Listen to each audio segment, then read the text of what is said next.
All right. Good morning. Hey, help me out. It's Monday. I'm dragging a little bit. I need a little energy. Good morning. All right. I need that. Look, thank you so much for being here. If you notice, or by the time you get to tomorrow, end of day, there are a ton of CPS Energy people. I call them my peeps. And they're sprinkled all throughout the session today. And you wonder why that is. Why that is because a couple of things. I'm super proud of my team. Matter of fact, I don't know, I'm honored that they let me lead them every single day. And they are living the transition.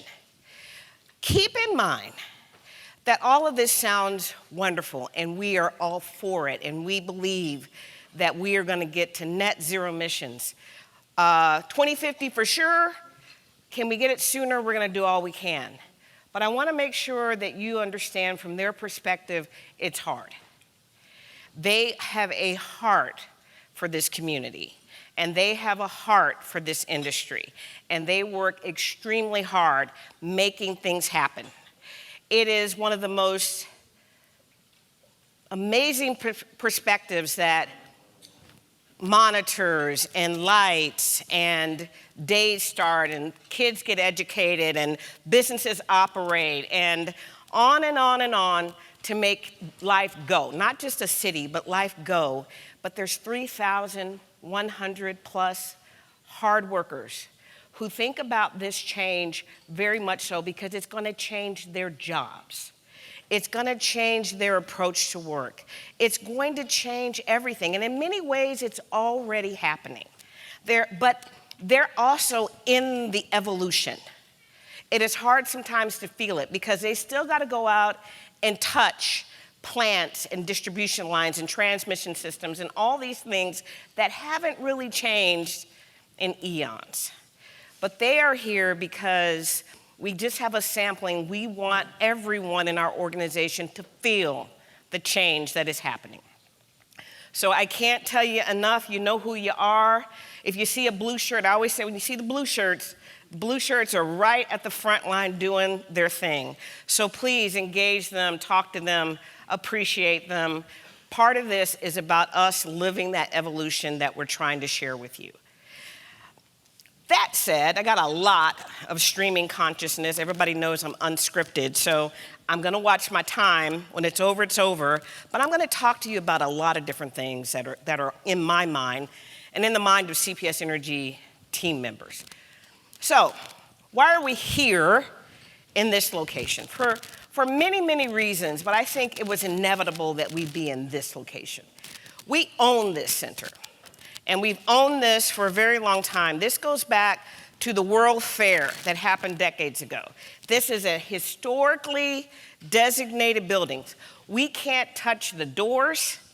We can't change the roof. We can't change the structure of this building. There lies in the issue. It is one thing to think about change and smart cities and where we're going to go and how to create. That's amazing. You can get in there and go, let's do this and let's do that. It's another thing to think about how do you evolve from where you are to where you want to be. Keeping things that signify the history and the tradition of your community. Keeping things that you have a heart and passion for. This location where you are sitting is where people have graduation parties and proms and quinceañeras and just all types of social events. We are selling this building. We are selling it because we're moving down to a new building or a revitalized building. So that said, when people are looking at this building, we're still telling them, we got to have this building still keep some of its historical significance. You still have to think about a community that's been able to use this. We don't charge a lot for it. So could you blend your economic requirements with still having a heart for this community? And then ultimately, we're going to have to figure out how to make this building smarter without losing character. again, this is the challenge. How do you take a city that's been around for over 300 years and convert it to a super smart city? Now, you kind of think, well, maybe it's easier, it's all about technology, how do we do it? But retrofitting technology is a big deal. And we are sitting here trying to figure out how are we going to make all these things happen. So I think it's significant. Take it in where you are. Take it in, know that this is historic to San Antonio, and then start to yourself imagine what would it take to make this building a smart building without changing its character and doing it so it's seamless. And you know, even you have to think about it, as rough as these floors look, tearing this thing up to do something else is a big deal. And we want to make sure that we don't do anything wrong. But this is the way that we have to look at all of San Antonio. When we're thinking about smart cities, we're thinking, how do we retrofit a distribution system that wasn't designed to do all the amazing things that we envision? We're figuring it out. How do we become more resilient? How do we add sensors? How do we make sure that we're doing it? And here's the rub. We have to make sure that you don't have a gap in your service. We can't have outages and say, oh, can you just hold on for a week while we just retrofit this? You don't need energy. Just hold on for the good cause. I think they would string me up alive if I did that. That would be ridiculous. So there's an older video about a company, EDS, and they put out this whole thing about flying the plane while you're rebuilding it. Flying the plane while you're rebuilding it. And that's what it feels like to us. We've got to stay up in the air. We have to keep elevation. We have to keep everybody safe. But we got to make this thing super modern. So how will we do this? We are working at it. And this conference today is part of it. And I am glad you're here. And I can't see all of you, but I can. I'm going to take a big break here just for punctuation. I can see that there are a ton of people in the back standing, which I'm sure you're trying to get your steps in, and it's good. However, there are seats sprinkled in here. Can anybody who has an empty seat next to them right now raise your hand so people can see that? Please try to relax, because you're going to be here all day and hopefully all day tomorrow. Where these people are, please come in and fill it in and hang with us today. So let's talk a little bit more about smart cities. We don't own smart cities at CPS Energy at all. I'm going to introduce you shortly to one of my colleagues and a person who fights the fight every day to do the right thing for the city manager. And I would typically, just because I can, tell him he owns smart cities. But we know that we are on the team for smart cities. And we know that we are critical to be helpful. And we know that we have to be a partner. And I often tell my team, there's no need for us to own it. There's no need for us to always drive. Matter of fact, we like other people to drive because we know how to be on a team. So I tell them, think about it like you're in a car. Sometimes you are driving because we had to, for example, put in a new digital system for AMI, and it is functioning. And we are starting to see operational benefits beyond anything about meter reading. We're able to see resilient opportunities. We're able to see issues in the grid and at homes and go out and replace our infrastructure before there are problems. I mean, it's all good. So we drove during that time. But we're easily able to sit in the passenger seat and able to really be there to talk to the driver to help navigate. That's easy. And then we're easily able to be in the back seat and let the driver and the navigator go, but we're back with the wisdom and we're paying attention to what's going on, and we're bringing forward solutions like maybe we can relieve you right now. Maybe we can drive a little bit to give you a rest. Maybe we can make sure that the foundation and the maintenance on the car is all done. That's what our role is, to be where we need to be in the greater sense of teamwork. And when you think about smart cities, the thing I would like you to think about, I belong to and help head up with Ernie Muniz, Denton's think tank, the pillar around energy. And one of my colleagues you'll hear from this week, Clint Vince, was kind enough to bring me into a global view about smart cities. The city of San Antonio has a definition of smart cities. Denton's has a definition of smart cities. And again, for our perspective, we don't need to be driving to tell you what that definition is. It depends who you're talking to, where you're at. We're in the back seat going, we can handle it whether it's the definition provided for the city or a global definition. But more so, what I tell people about smart cities is in our mind, there isn't one universal perspective. It depends on where you come from, what's important to your city, what technology are they interested in. This is one area where we can get many people across the community to say, what kind of solutions do they want to see? And again, when Eric comes up, we're going to stand here and talk to you about what our partnership looks like and what new pilots and activities we're focused on. But more so, I would tell you also it's about partnership, paying attention to everything. Now, I've got a strategy that I won't talk about a lot today, but I want to tell you why we have it, and I want to connect it to smart cities. We have a strategy called the flexible path. It's a strategy. And it causes angst for people sometimes because they assume it is our formalized plan and we are rigid and we are sticking to it, and that is that. Purposefully, it is not called the flexible plan. It is called the flexible path. Because our view is we will change and make decisions on the fly as new solutions, new technologies, new partnerships, and new awareness come to us. That's what we're supposed to do. We're not supposed to be stuck. We're not supposed to be the company of no. Matter of fact, we had a wonderful session on Friday with a man by the name of Matt Brown. Matt with Central. Matt, can you stand up for a minute? Where are you? Woohoo! I see you. Matt Brown. Yeah, give Matt Brown a hand. I'm going to tell you why, please. I met Matt, no particular, view. He and I were on and had ad hoc committee about the future of San Antonio and how to support economic development.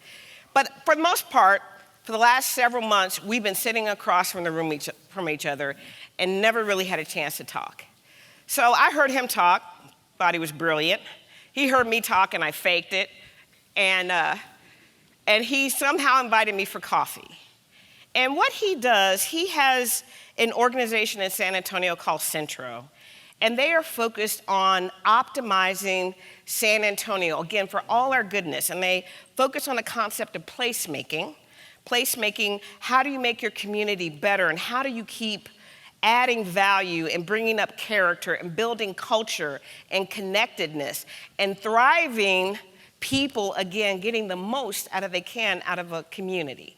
And for that, I applauded him and I thought it was great, but then he kept telling me more and gave me bonuses. And so he said, Paula, I'm an attorney who's been in the business and I've been in where we created toys and all these things for children. He goes, but the point is, I thoroughly understand and believe that having fun and the fact of creating fun in your work and building creativity in what you do is hugely important in moving forward. So I had him come into our organization and meet with a small cross-section of people. I could have had this whole room filled. He could have handled the whole room. And it was amazing. We had fun. Matter of fact, I hadn't played Thumb Wars in, 30 years. And we did. And the moral of the story about Thumb Wars was, he said, I'm going to give you a different perspective. One is you're trying to beat your opponent, which is probably your coworker. And there you are trying to beat your opponent. And the number of scores was almost even.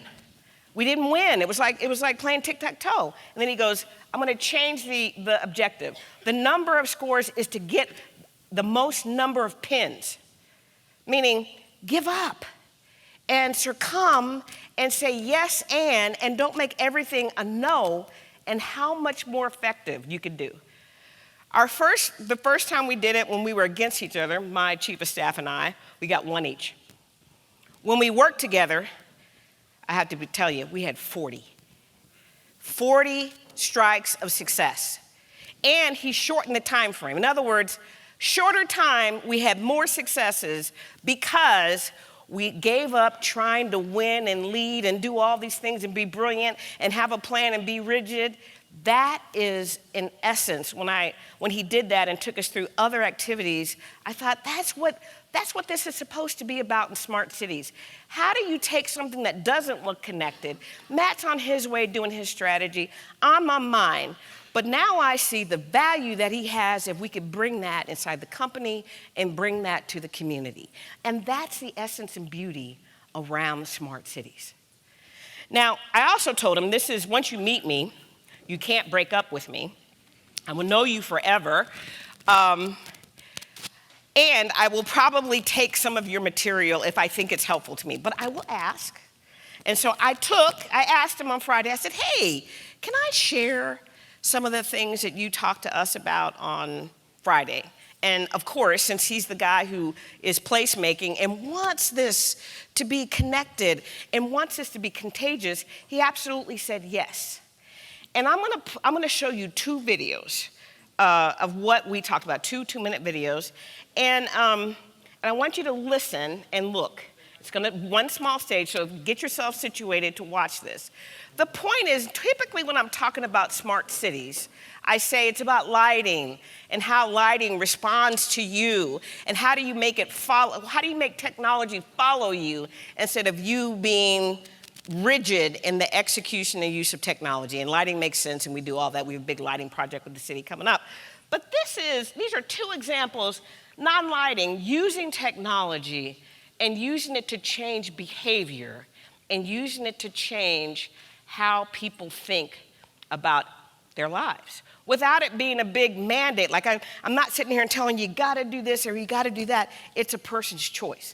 So let's tee up the first one. This is called, I think, the piano something, and I want you all to watch this.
Wasn't that awesome? So I also stole it from Volkswagen, but that's okay. That's okay. They kind of stole my people first thing, so whatever. I tried to go back and patent that, didn't work anyway. The one thing you notice is, see how many people were riding the escalator? And then all of a sudden, look how sparse it was. But it was attractive and inviting. You would have never thought to put technology on the stairs for fun, particularly going down into a subway, right? That's a smart city thinking about how do you get people more engaged. So let's look at the second one. This is about Garbage.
Oh, no.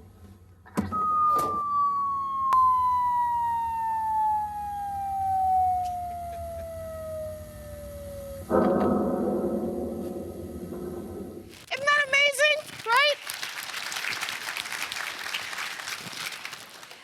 Before that experiment, how many people would have walked by the garbage and never thought to pick it up? I mean, these days, right, are we all worried about touching things? But one of the problems is the pride you have for your city, and if you see something out of place, particularly garbage, the ability for the average citizen to feel like there's some type of engagement and return to take an action that is really good is amazing. Now, I'm not going to sit up here and tell you that CPS Energy is in the psychology business. We are not. We're not even in the trying to get people to do things. The point is, again, even if we have to sit in the back seat, let Matt drive. Talk about game theory and fun. At this point in time for the city, that's important. And we are flexible enough and connected enough to realize that as we try to build smart cities, it isn't up to one party or another. All of us have this ability to start thinking differently about how we behave, how we respond, how we drive, how we react. And how awesome would it be is if we didn't get our egos in the way, if we didn't try to make it a competition, if we didn't dig in and say, that'll never work, or that's not the way we were raised. That's not the issue that we want it to be when we want it to be. How awesome would it be if we just worked together and made sure that it worked? Now, this is what smart cities in my mind is really about. And the more that we keep talking about it, we meet the Matt Browns of the world, the Clint Vinces of the world, and everybody here in San Antonio. I see you, Anita. She's been with us for a long time, and we've been with her. She is helping us build San Antonio green. I mean, all of these relationships matter. And we are excited to be here. We're excited that you are interested. We just want you to help us make decisions and understand that we have a ton of this stuff.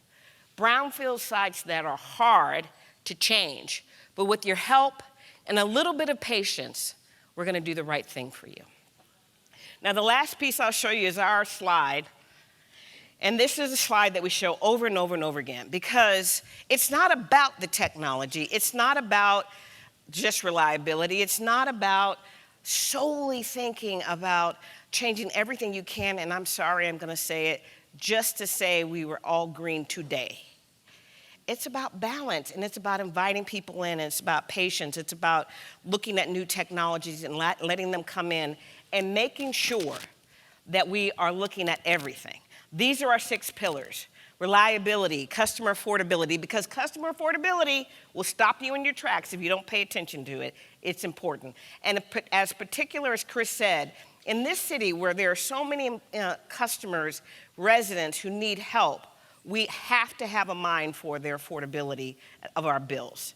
Security, safety, environmental responsibility is important, and resiliency. And we've got to do all of this and stay a strong company. Some people say, so what, Paula? Who cares if you're a strong company? The reason why it's important that we stay a strong company is so that we can continue to attract people to partner with us. That's important. We need to continue to attract bondholders to invest in us.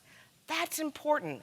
That gives you the strength to do new and more amazing things in the future. Our responsibility as members of CPS Energy is to figure it all out, to rebuild the plane as we're flying it. That's our responsibility, and we will do it. But when we talk to you and you say, why don't you do this and why don't you do that, know we are listening, and know we're putting it in our solution set. We may not pull it out immediately, but it's there, and it's in our basket of things we're trying to do. And you will see more and more response if you give us a little time and some partnership. All that said, here we are. It's an exciting time. We have the ability to drive evolution, to change where we're going, to raise children who will react to technology and be better citizens because of the way that we're thinking about making the city smarter. And I'm super excited about that.